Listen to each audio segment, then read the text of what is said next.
এই ছবিটা তোমরা কিন্তু সুন্দর করে এই যে যেভাবে আমি ঘরগুলো আঁকলাম সেভাবে ঘরগুলো আঁকলাম, ঠিক আছে?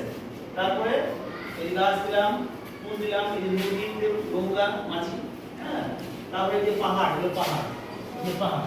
এদিকে আমরা আরো ইয়ে দিতে পারি যে বিভিন্ন ধরনের গাছপালা থাকে, হ্যাঁ, এখানে এই যে গাছ এখানে ইয়েগুলো থাকতেছে,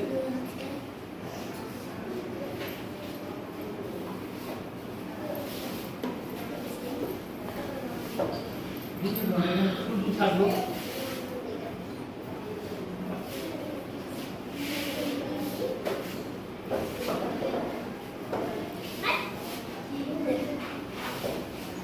এভাবে আমরা সুন্দর একটা দৃশ্য অঙ্কন করতে পারবো। এরকম করে সুন্দর করে দৃশ্যগুলা আমরা আঁকার চেষ্টা করব। এগুলো সব কিন্তু রং করব, রং করলেই আমরা কিন্তু সুন্দর একটা দৃশ্য ছবির মধ্যে, পাতার মধ্যে তুলে দিতে পারবো। ঠিক আছে? ওকে, ধন্যবাদ।